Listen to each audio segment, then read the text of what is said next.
As the cosmos connects the universe, water connects life. At the Cosmic Water Podcast, we're exploring the history, mythology, and future of the sacred land known as San Antonio.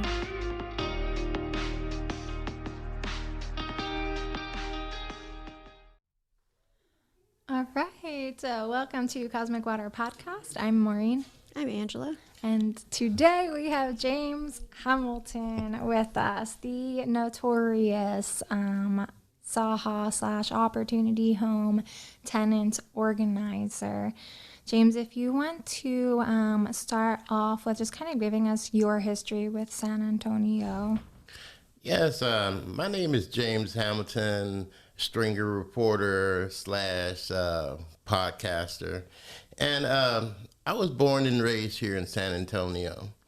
And I currently live in Opportunity Home, San Antonio, a place that's notorious for lies, genocide, and all kinds of wrongdoing across the city.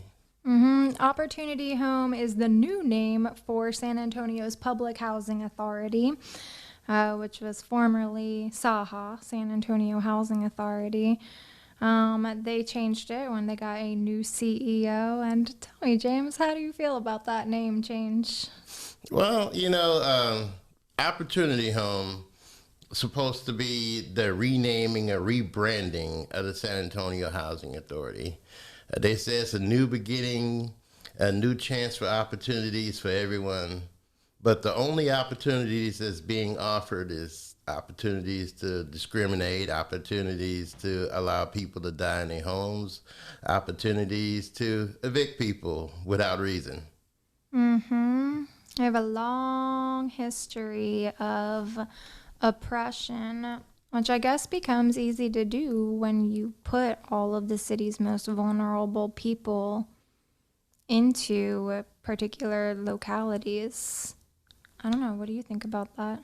Well, one thing I do notice that segregation still exists in San Antonio. And Opportunity Home is notorious for placing people in red light districts in order for them to not have the opportunities you normally would have and to put their residents in danger. James, your grandmother lived at Victoria Courts, right? That's correct. And you were just on the phone before this with a reporter from the San Antonio Observer, which is like an East Side newspaper, right? Yes. Could you kind of explain what you were just saying that reporter was telling you? James and I organized together with the San Antonio Tenants Union, specifically for public housing tenants. And so James was on the phone with a reporter talking about that, and the reporter gave you some information. I was wondering if you could. The San Antonio Housing Authority, a.k.a. Opportunity Home San Antonio, has a history of locking up black and brown people through drug raids. This was things that was happening since the 1980s and probably even before, that they would raid these homes, and it's usually family units, mothers with children, and they would drag people out and hog tie them out in the yard, and they would cut furniture open with razors, and if they find a rock of crack cocaine or fentanyl or any other type of drug, these children would get lengthy sentences. There were children that was arrested in the 1980s that are still in prison today. And you witnessed? I witnessed this myself. I think I was like 8 or 9 years old, sitting on my grandmother's porch and watching these people being dragged out of their house. Unfortunately, at the time, I heard my mother and my grandmother say, "These are the bad people," right? And in actuality, sometimes it's a live-in boyfriend or a child led astray that brought a little bit of drugs in the house. And sometimes it's just a suspicion of a person having drugs and they lost their lives.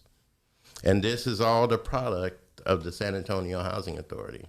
Mm-hmm. I thought I remember because my mom, they had a house on Divine Street. They grew up right there on Divine. And I thought I remember my aunt saying that there was like a national news coverage that did like, they featured the Victoria courts as being like a bad place and how bad it was. Do you remember that? I Was do that remember true? that. Okay, yeah. And that they like were pointing out how like, I don't know, I think maybe like a teenage girl or a young girl possibly like had her baby in the bathtub there, and that was part of the episode. Just really like demonizing the families that lived there, you know. But yeah, but when I asked my mom and my aunts about it, you know, that's where all their friends lived, and you know, it was just children playing, and that was like the noise that you would hear from Victoria Courts as kids, you know, just families and kids living their lives or whatever. But there was this national coverage of making it an example of, you know, a bad place. Do you know what year that was? That must have been either in the 80s or the 70s Okay. for them to talk about it. And, you know, you got to remember the crack epidemic. That was our own government and police putting that on the streets on purpose, like purposely doing that. I grew up, I mean, I was born in 1981, but my brother, he's 10 years older than me, and he got caught up into it. Like, how could you not? Like, it was everywhere, like crack. Yeah, so like it was purposely put in the neighborhoods, you know. Mm-hmm. I was gonna ask, do you know how your family felt, or I guess they might have mostly been gone, but when the Victoria courts got Demolished? raised, yeah. There was like it was like half and half. Like, they were really brokenhearted because of all the families being displaced. You know, the Victoria courts, I believe, historically was started as for military family back in the day. It was mostly military families that lived there. So it didn't have that, you know, association with a bad place of how, you know, housing, public housing. And then there was like, I don't know, neighbors that were, I don't know if it came out on the news, but they were like complaining, like there were rats everywhere, like in the Lavaca neighborhood, like good riddance type of thing, you know? And so I don't know. I guess there's always going to be that mix. Right. Mm-hmm. Yeah, my understanding is that all of the courts, or several of them anyway, Victoria Courts downtown was built, this was all during the 30s. Like San Antonio got one of like the biggest public housing grants from the federal government, like in the 30s or something, and it was Victoria Courts downtown for white people exclusively, Wheatley Courts on the east side for black people, and Alisan Apache? In the west side. What is Alisan and what? I don't know. But that sounds right, the Alizon courts. Yeah, there's another one too, though, right next to it, and those were for the Mexican families.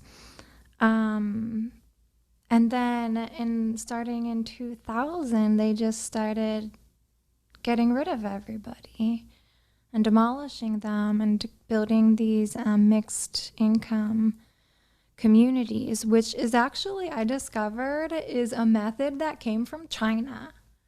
So China started that in the late 80s, going to slum neighborhoods, as they called them, demolishing them, and then building mixed income. So we got that concept directly from China.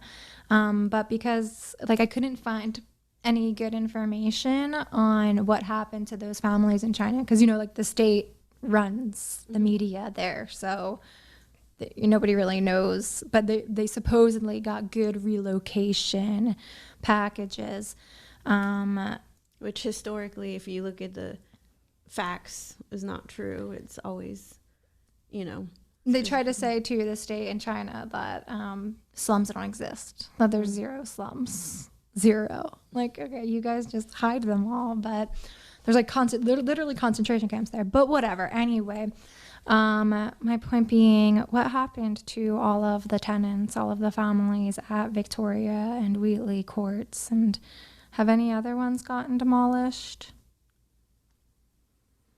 I believe the Sutton homes got demolished and rebuilt, right, into mixed income properties. What happened to a lot of those families is we live in an aging community, right? And those families that are originally there, they're probably in their 50s and 60s there now, the parents. And the children have grown up and moved away to different places. So none of those people went back to the properties that they previously lived. I mean, with the notable exceptions. Mm-hmm. I was just at a board meeting probably 2 months ago.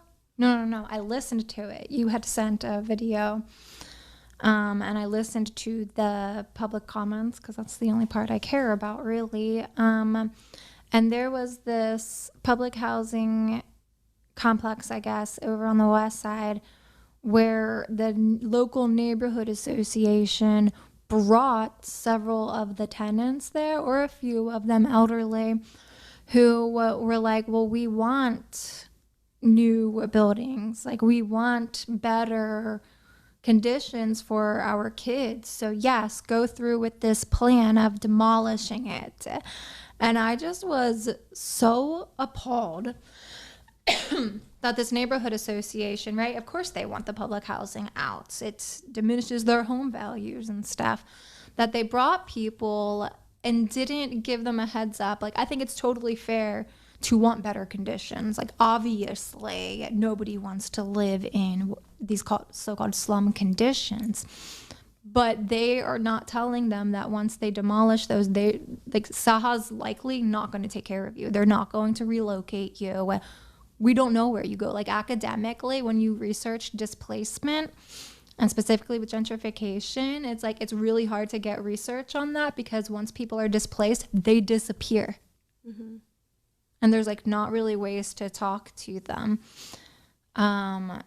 James, you do such an incredible job of bringing people's stories of housing insecurity and housing problems to the public. And I don't know how I want to phrase this, except that, like, our tenant union, our tiny tenant union, as unorganized as we are so powerful in this city.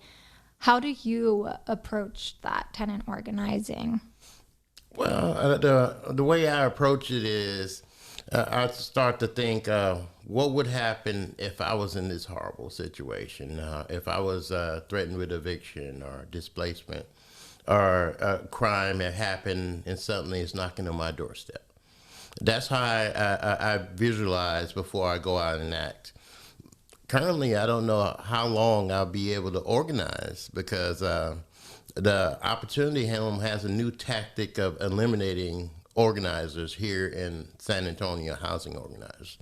They use their attorney now, and they write a letter saying that everything that you're organizing against is a lie, and Opportunity Home residents are happy, and I'm spreading misinformation. So every time a politician or a concerned citizen would contact Opportunity Home, hey, what's going on? They would send that letter.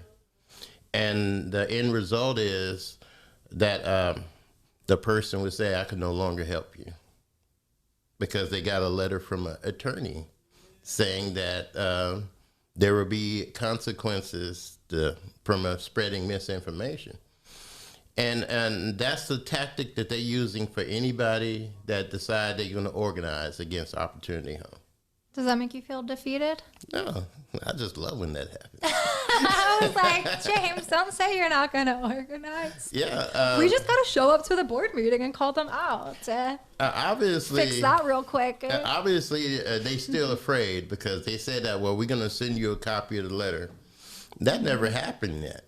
Yeah. And I guess because they don't want me to walk in the city council meeting with something physical in hand and say, hey, this is what they're doing. Mm-hmm.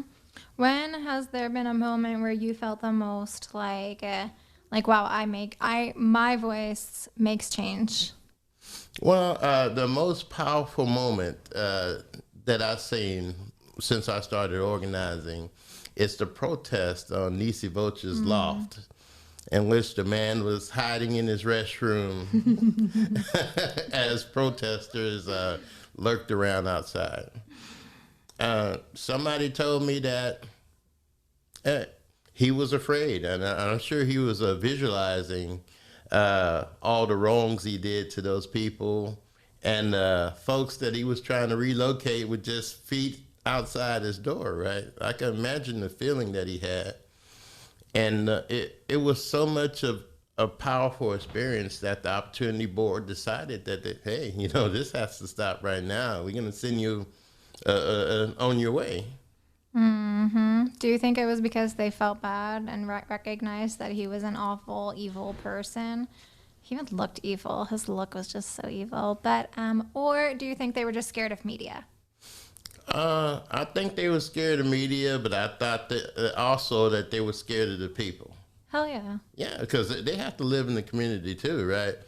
And after their tender at Opportunity Home is over, sometimes that's when the reality set in that, hey, you did some very ugly things to us.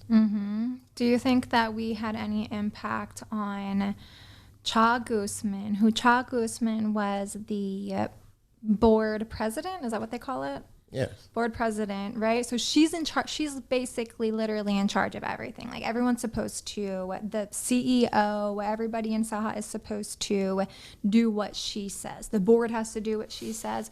She was Mayor Nierenberg's campaign manager's wife. She was so out of touch. I like the anger I feel when I think about Niso Visha, is the same I feel about Cha Guzman and Timothy Alcott, who is also gone now. And that's what I was going to ask. Do you think that we had influence over Cha Guzman and Timothy Alcott being gone? Well, I believe we had, right?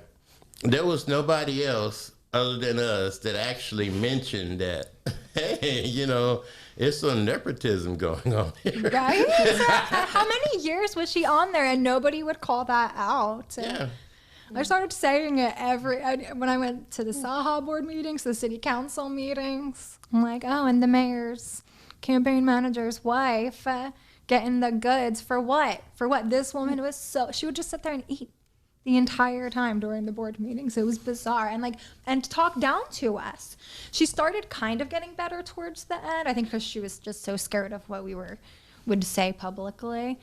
But she was awful, and it's like when those type of people have that much power, it creates really awful impacts. Yes, during that time after Nisi Voce left, Mayor Nuremberg was playing a little bit of chess when it came to who he would select on the public boards.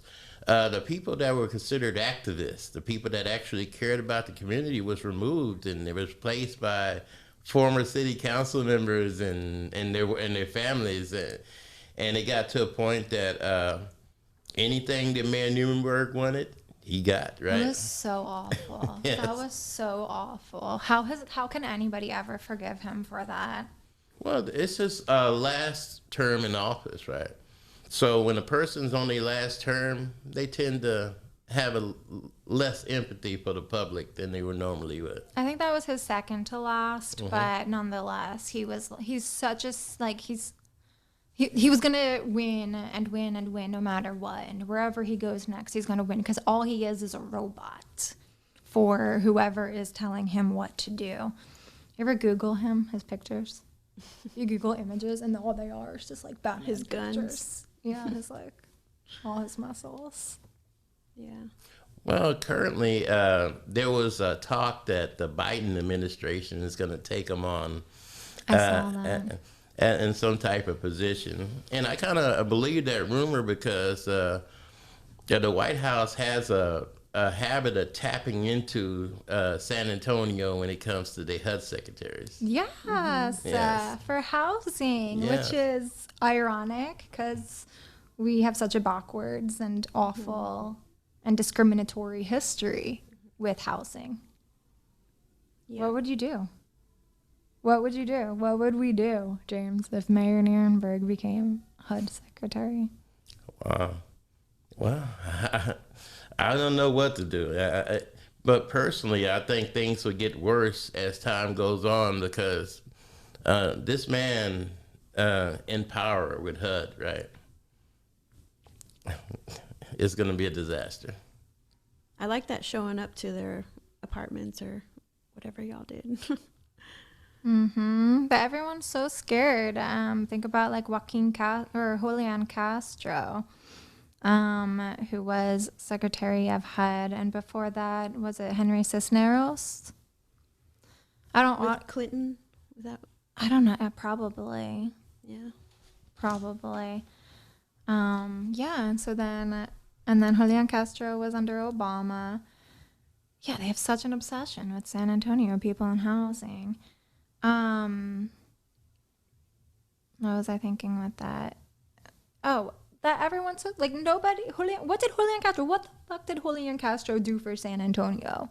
Except, like, lead the way towards gentrification. For and downtown. We, like, praise him. Mm-hmm.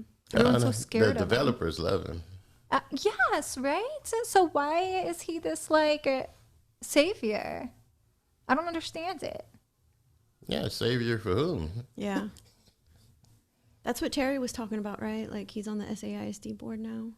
I meant to ask that. Yeah. I wasn't quite following that. Is he really? I guess so. And so he's participating in closing of all these schools, which affects housing. But that's just such an evil thing already.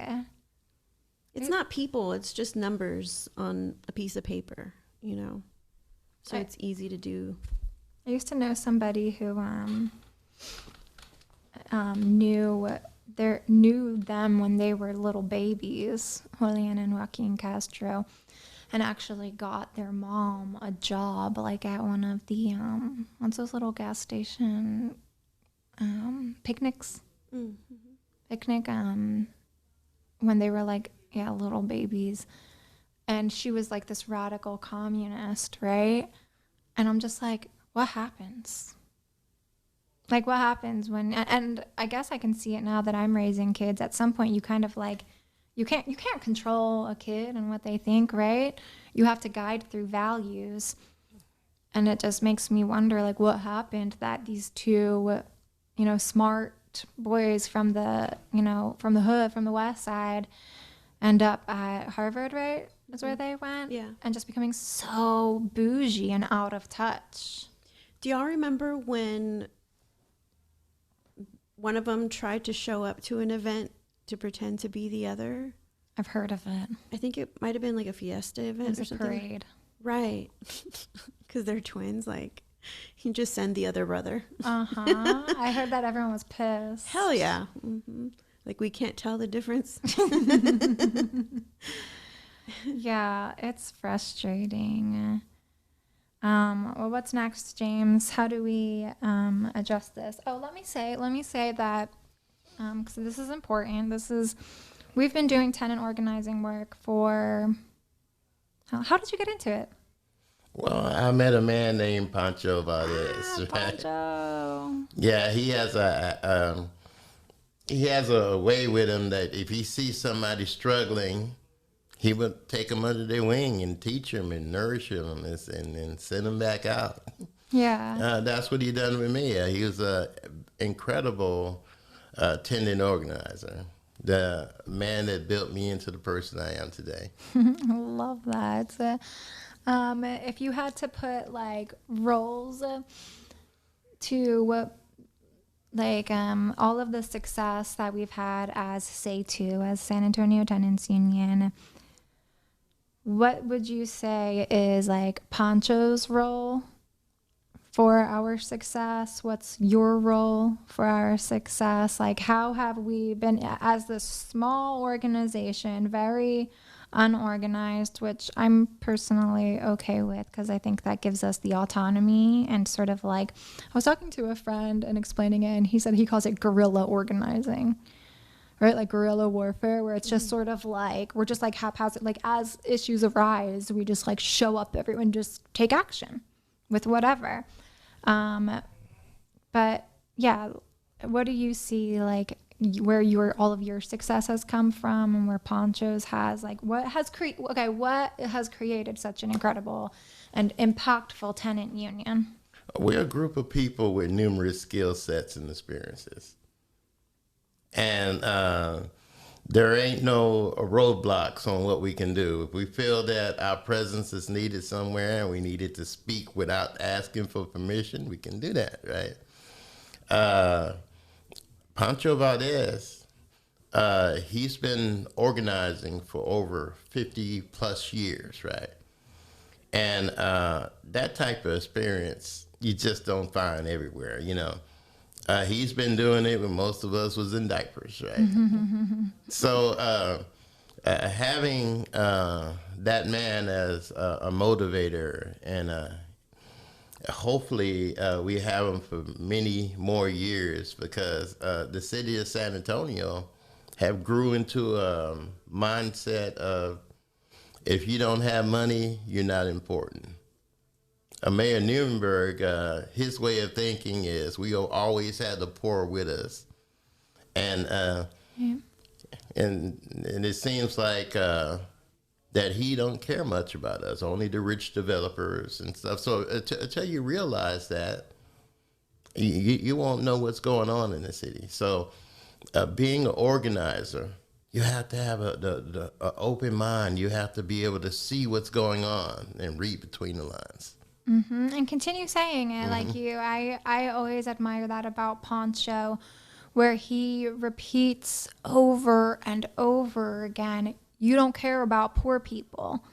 And it's like so obvious, right? But it's such a simple sentiment that is absolutely 100% true. That's what all of this political shit comes down to, is that like you don't care about poor people. And so I always appreciate that Pancho is constantly just saying that over and over again, because it puts it into my mind too, to like, yeah, like that is what all of this comes down to. And so how do we fight for that? Because that's the root cause. That's the root cause of all of this oppression. So how do we keep fighting against that? What I also appreciate about Pancho is all his emails. He will just relentlessly, right, send out emails to all of our political leaders, and he'll CC all of us, a bunch of us, and it keeps me going. I've said that, like, cause some people, because I don't really do a lot of organizing work with organizations anymore, except with SATU.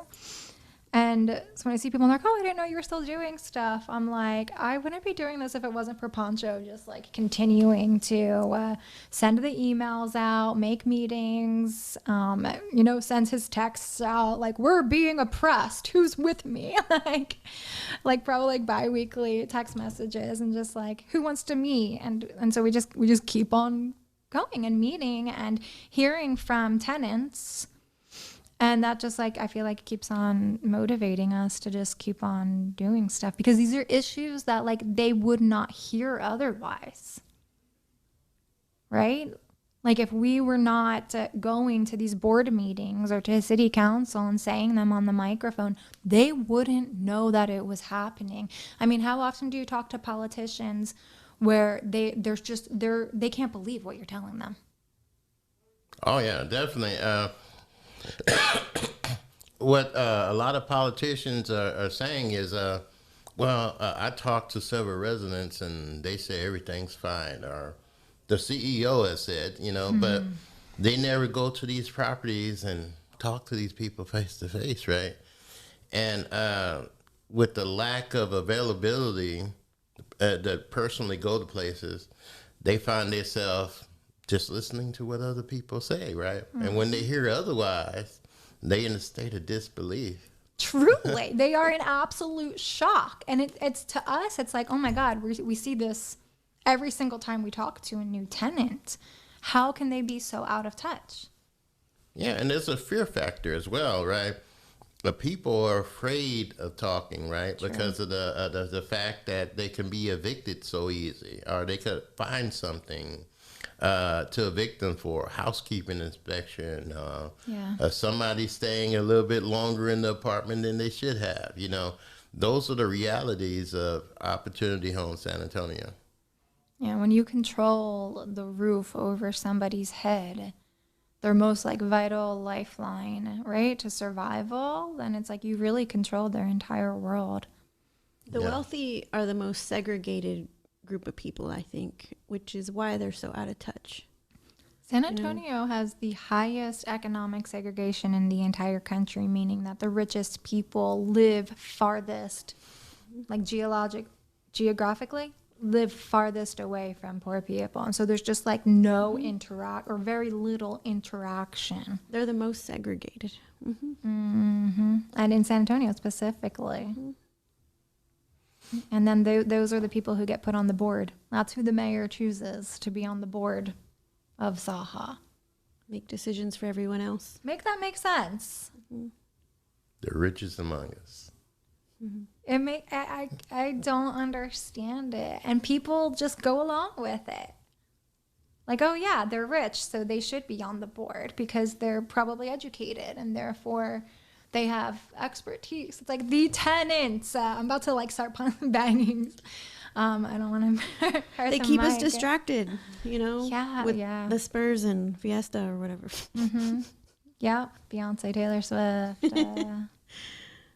all that stuff. Yeah, it really drives me crazy. Oh, what I was getting at, what I want to say, and what has been our biggest issue in tenant organizing. What is the biggest issue for tenants in Opportunity Home and Saha Properties is safety. The world needs to know that tenants in public housing do not feel safe. And this is like from multiple angles. It's from their neighbors. It's from outsiders coming on. It's because the police don't protect public housing. Like we've seen that as a theme pretty consistently, that the police don't really respond to public housing buildings, and so tenants don't even feel comfortable calling the police. Yeah, so definitely. What's happening on the Opportunity Home properties is a lack of safety. I say, and this is my personal opinion, but I believe it's the truth, that genocide happens on Opportunity Home properties. The reason why I say that is the San Antonio Police Department and Sheriff Department believes that Opportunity Home is responsible for the safety of their residents. Opportunity Home believes that you should call 911 and the police should handle it. The response times are 30 minutes to an hour to arrive on the property. If somebody's going to harm you, they already got you and left, right? And you can't get a different response from Opportunity Home because they claim they don't have enough money. I'll walk into a board meeting or a face-to-face meeting and say, hey, director, somebody was murdered yesterday. Well, do you have any evidence that happened? I was like, no. Always what they go back to. You're the evidence. You telling me that you don't know that person died and got shot and killed on your property. Most of the time when talking to Opportunity Home people about safety, you have to deal with semantics games. Well, I didn't know about that. When did that happen? I said, you telling me you don't know that person was murdered? It's so offensive. Yeah, people always think that I'm like really difficult to work with, and it's funny to me because when people don't BS with me, like we get good work done. Like the people who I've done work with inside of the government will say that like we get good ass grounded, grassrooted solutions in place just don't BS with me. Like, yes, that will make me difficult because that is so insulting. It is such a waste of my time. It's a waste of your time. Like, why are you sitting here doing your job just BSing? That's a waste of your energy too. We've been having face-to-face meetings, I guess, with the CEO, which we had to fight really hard for a while. But now they seem to be a little more open to it. They're at least trying.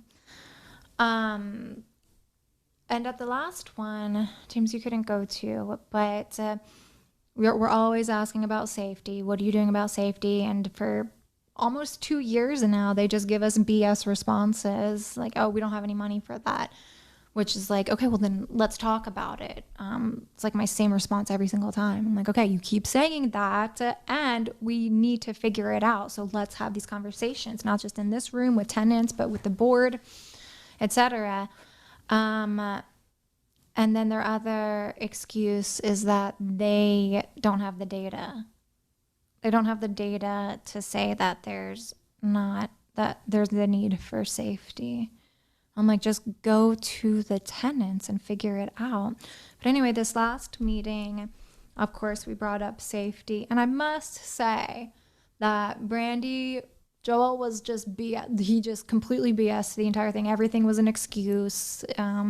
Really frustrating. But then Brandy was like trying at least. She was like, well, what do you think about like a car just pretending to be security? Like, I'm just trying to think of ideas like off the wall or whatever.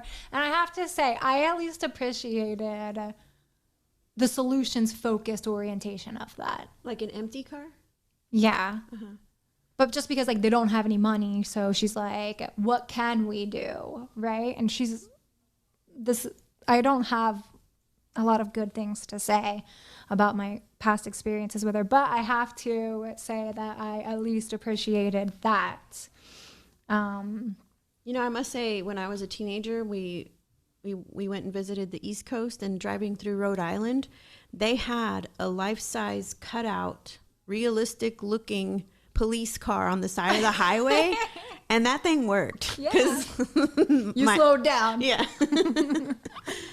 But yeah, like, I don't live in public housing, but we live in Highland Park, and we hear shots all the time, and you don't see it on the news unless it's good for headlines, but like that's the regular. Like, we hear shots all the time, like every night. So like, yeah, if you spent one night chilling, you would hear like that safety is a concern.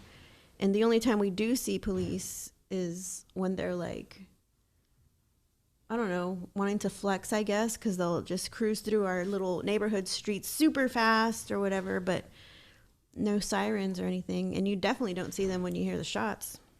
But yeah, I would say that that's another issue that we constantly have with Saha, is that we will bring issues to them.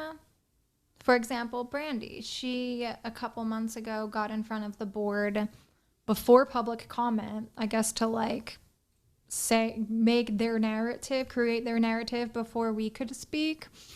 And she was like, just so you guys know, the CEO is meeting with the tenants union regularly, which like at that point wasn't even true.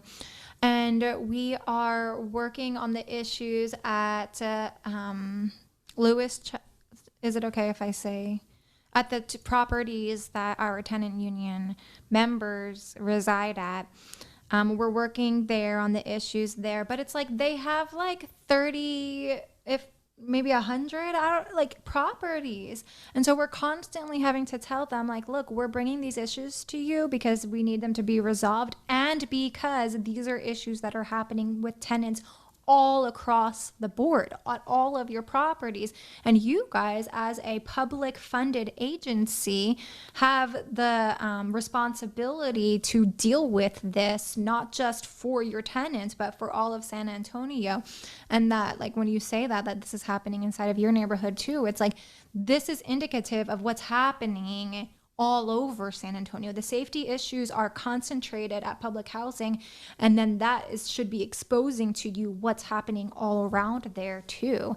And they cannot see past the 1, 2, 3 cases that we bring them of tenants. They're like, okay, as long as we take care of those ones, this will all go away. And we can tell the politicians when they come to us that, oh no, we took care of that case. And then even the politicians, usually, even the most well-intentioned ones, won't move past that. They'll be like, oh, okay, all right, yeah, that's taken care of. I can go back to whatever else. When they're not even seeing that, like, no, this is an issue. This is a systemic issue that I need to be addressing. Does that sound accurate to you?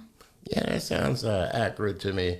Now, since the Opportunity Home knows how the politicians operate, that form letter from the attorney takes care of everything. They receive a complaint, send them a letter, it's already taken care of. These are the steps we did.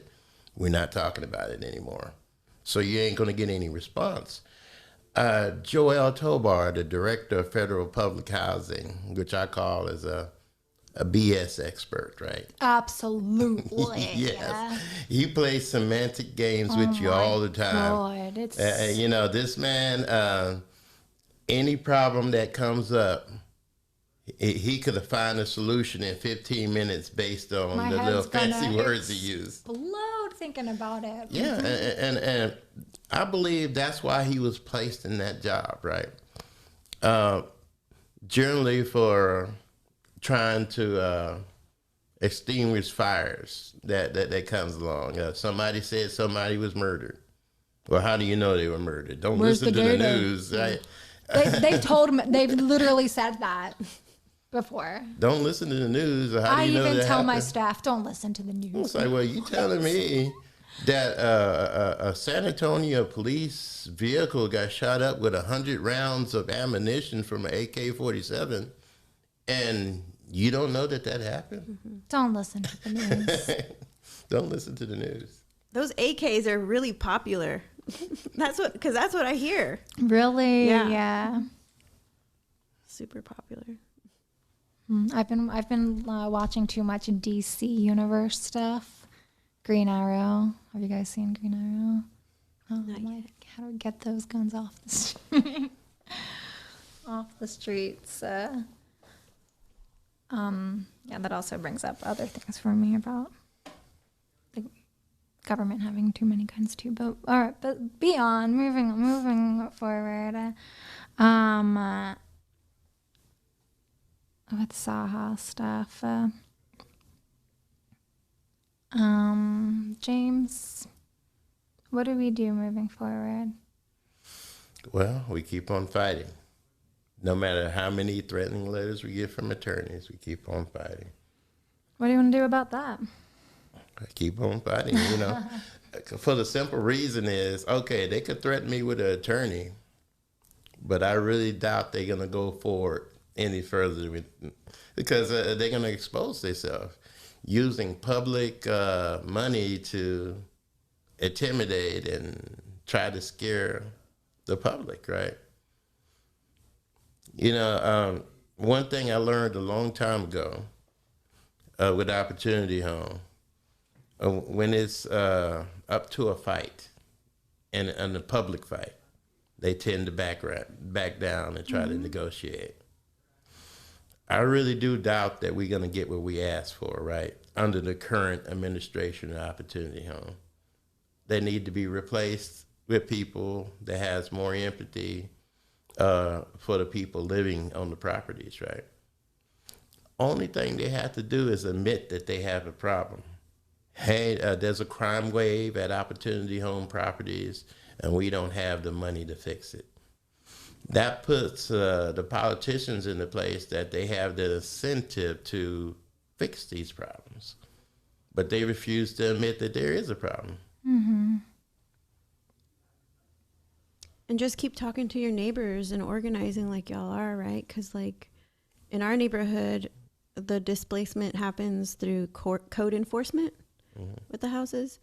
And so now, like, anytime we see development services truck or whatever, like pulling up, we're texting each other. and keep your gates closed because they can't open your gate and go onto your property. But like if it's open, they will go in there and start taking pictures and then leaving pink slips on your door with the citations. And so like there were 2 today, and so I right away I texted my neighbor because they were getting hit big time because they were improving their house. They were fixing it up. They were building a shed in the back, and they kept coding them for having materials or whatever, but they're doing it themselves. And he would just like, and it was always like the same, a lot of times the same person. He would just come in taking pictures in their backyard when they weren't home. So now we're like texting each other like, they're here, go close your gates, everybody, you know. So how wild is that we have to protect ourselves from our own government? Right? I mean, and they were improving their house. Mm-hmm. They were improving it, you know. Yes, I was at a family member's house just recently, and they was doing home improvements, and city officials was flying a drone over their house. Seriously. Mm-hmm. Yes, I believe it. Yeah. That's how they do it. And so like, yeah, there's like 3 vacant homes across the street from us, and then 2 on the other side of our neighbor next door. So like, so then finally the neighbor or the owners, you know, a couple of them are local owners or whatever, and he's trying to fix it up on his own. He's not a developer, you know, he's not one of these gentrifiers that come in or whatever and flip it really quick. Mm-hmm. Like it takes time when you're doing it on your own, when you're not a developer. It takes time, and they're just out there putting in citations, you know, trying to get them out, and they're just trying to improve their home. Yeah, I remember probably about 5 years ago or so when on Fredericksburg, it was right in between District 1 and District 7. And so it was Roberto Trevino and Ana Sandoval, who were the council members at the time, and them putting on like their Facebook or whatever, their social media, that there was a new code enforcement office being opened up right there to get all of that like kind of woodlawn area. And everybody like, oh, like you guys are so wonderful. And these were like people who talked about helping housing or tried to champion affordable housing. And it was like nobody at that point saw that is going to displace people. Mm-hmm. I know Terry talked about that when she was on here, that's how she got into housing organizing, was because all of her neighbors were getting code enforcement, getting them displaced. And they straight up lie too. Because like they were, one summer, they didn't have anything on us. So they were doing the grass being cut. You know, we're getting citations for that. And we got a citation for the grass not being cut in the back alleyway when it literally was cut like 2 days before. They just didn't bother to go look. They're just handing out those pink slips and putting them on the doors of everybody. And so I saw it. I took a picture. And then when he came back again, because it said, you know, we're going to return on this day to see if we've done it. I showed him the picture with the date stamp on it. Mm. And then he like kind of like backtracked, and he's like, oh, well, we just do those to everybody, or like umbrella citate people, you know, admitting that like he didn't even look, because I was showing him proof that it was a complete lie. And it's to intimidate people, you know. Yes, it's totally to intimidate. And we need to go to city council about that. It was a couple of years ago, but it's still, that kind of stuff is still happening. I mean, yeah, because they were here today. Yes. There was a van and a truck, and so I always go out there and make myself seen, taking a picture of their license plate, taking a picture of their face, like, I see you, you know, like, yeah, I'm keeping track. And now we need to go to city council to make sure they know that you're like really overseeing them and what they do. Cause like their jobs are at risk too, right? If you're scaring and intimidating the mayor's constituents or Villagran's constituents, then your job is on the line too, man. Like you may just be doing your job, but you're putting people's entire security and safety at risk by jeopardizing their housing. Do they not realize that? That's the purpose, I guess, you know. But these are just like right, like our neighbors who are also working these jobs. That's true, right? Yeah. So we got to go to the like director of development. I'm trying to like see how we attack this right now. Like brainstorming out loud. Let's just turn this into an organizing meeting, guys. Who wants to go to city council with me next week?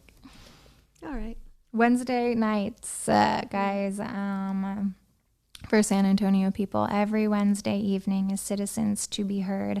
James, how do you feel about Citizens to be Heard? You know, so many people are like, they don't listen, all that stuff. Well, this is my experience with Citizens to be Heard. Sometimes they hear you, sometimes they don't.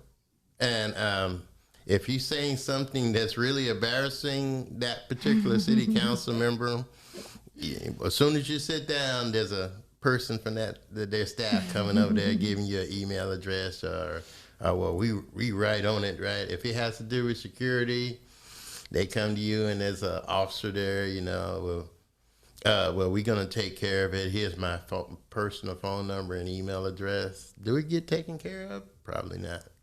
But they can say that they spoke with you. Yeah, that is exactly what happens. And even if they're not listening, somebody is. You know, somebody in that room is paying attention and writing that down, right? Like, there's so many, like, I don't know, whether it's a journalist or, you know, somebody's staff member. Somebody's paying attention. I've met people there before, other people, right? Because anybody who's there to speak, it's pretty terrifying, right? You have 3 minutes to say whatever you want in front of the mayor, who's actually only there like half the time. As are like, it's usually like half the city council members too. But I actually like when that happens. I'm like, oh, the mayor. One time I did that. I like went a couple weeks in a row and the mayor wasn't there the first time. And the first thing I said was, well, you weren't here last week to hear this, mayor, but not showing up to Citizens to be Heard. Come on. Like that should be at least, that's your opportunity to hear directly from your citizens. Where was I going with that? There's only a few people there. Oh, I've met people. And so other people who are there to speak up to are usually very eager to talk to somebody who also is eager to speak up. And so I've made a lot of connections. So what are your tips for people who might be new to Citizens to be Heard? Well, you know what? You get free parking first off. That's good to know. Do you get a VIA pass? Oh, yeah. Yeah. So you get VIA passes and free parking? So you just, when you go 15 minutes early to that guy at the desk in the back, he'll give you a VIA pass. And does it make up for the way over there? Well, the way over there, how that works is you tell the driver that you're going to Citizens to be Heard at the downtown at the city council chambers, and they should let you on free. Oh, really? Yeah. So you just let the bus driver know? Yes. Okay, that's great information to have. Okay, yeah, and so you can do that if you're taking public transportation or park in what was the Frost Tower, now the city building across the street. What is it on Flores? No. It's on it's on Flores. Yeah, Flores. Okay, yeah, right there. And then you get your parking pass and go to the back, and the guy will stamp it so that it's free when you leave. You need to sign up 15 minutes before, and so you got to go to that same guy in the back of the city council chambers, right next to the cathedral. These are all the basic logistical stuff anyway, right?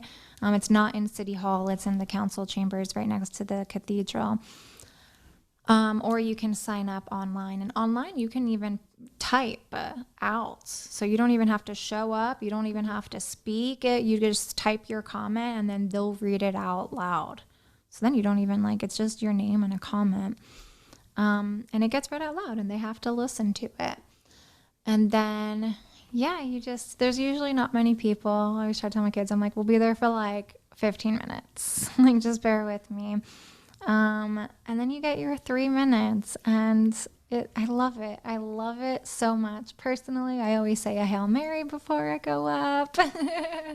For like words of inspiration. And you just get up there and you can either, how do you do it, James? Well, when I hear there's a citizens to be heard, I usually write down what I have on my phone and review it like 15 minutes before I step up there. And then you just kind of like say whatever. Yeah, I have talking points. Mm-hmm. Yeah, I've done it multiple different ways. I've like written down out the whole speech and like sat there and read it word for word. I've just kind of like gone up there and said whatever, or like that. I'll just have a couple points and I'm like, okay, how do I make the connections from this point to this point to this point, and then just kind of like flow with it. But I feel like I've found my best times have been one when I'm like really passionate about whatever it is and just kind of like say whatever's on my mind.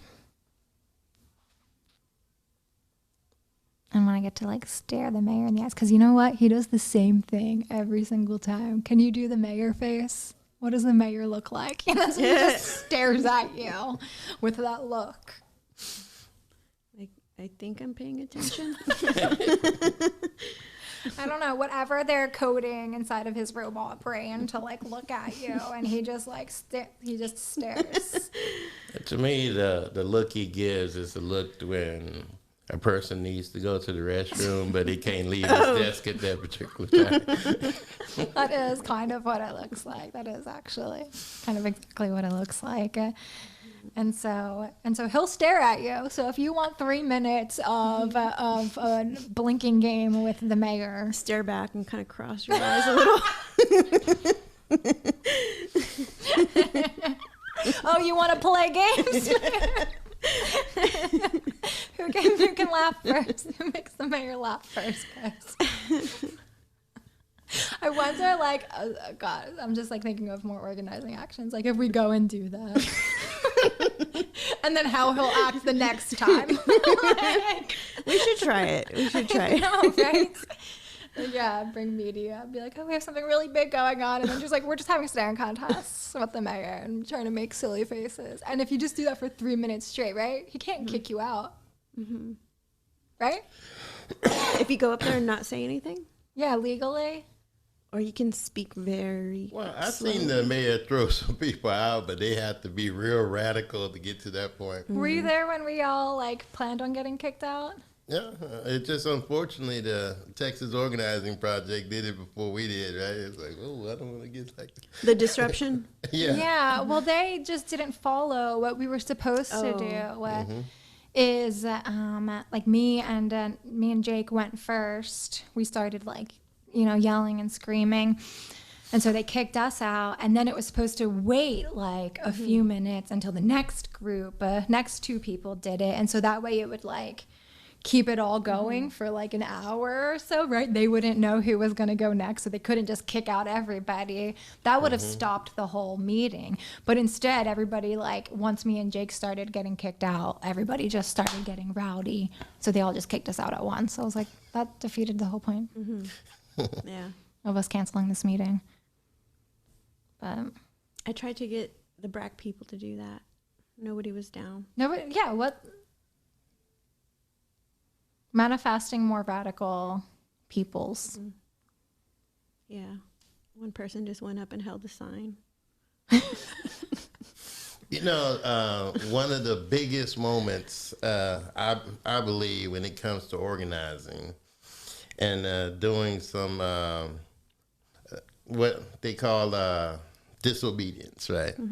It's that time when the mayor was sitting at his desk and somebody dropped a sign right behind him, right? Jolene. Yes. Yeah. That was for paid sick leave, I think. Yeah, that was. Yes, that was the best moment right there.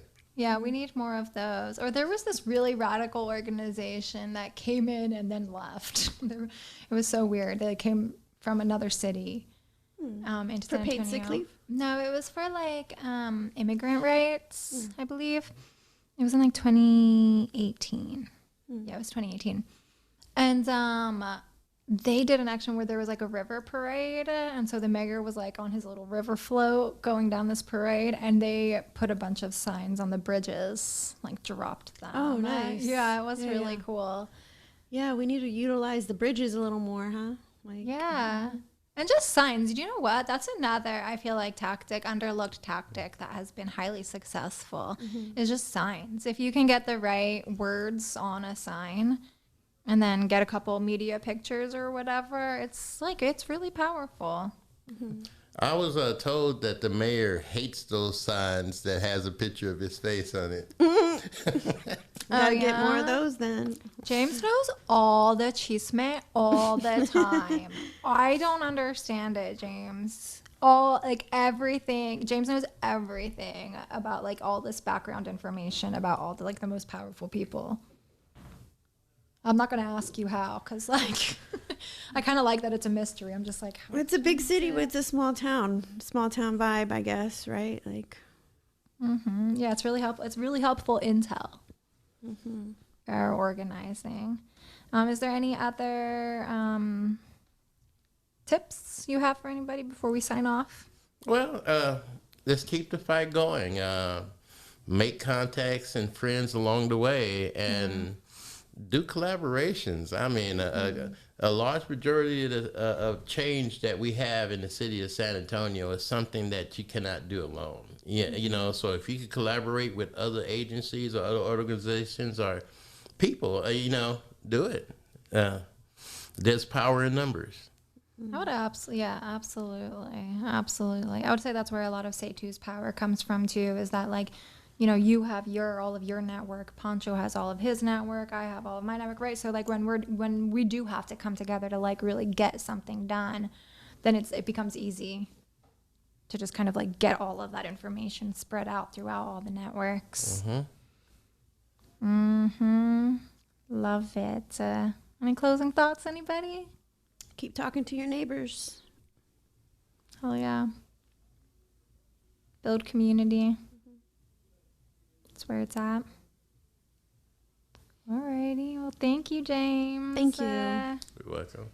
For coming on, and yeah, hopefully like giving tips on how to do this like grassroots organizing stuff and how it's accessible. Like anybody can just talk to your neighbor and do it. You could even just like bring one neighbor to a city council meeting and talk about what's happening there, and like it makes an impact. You don't know the impact it's going to make, but it does. It matters. Your voice matters. Somebody's always listening, even if it's not, you know, the mayor or the council people. Somebody is. Alrighty. Let's wrap, y'all. See y'all next Wednesday.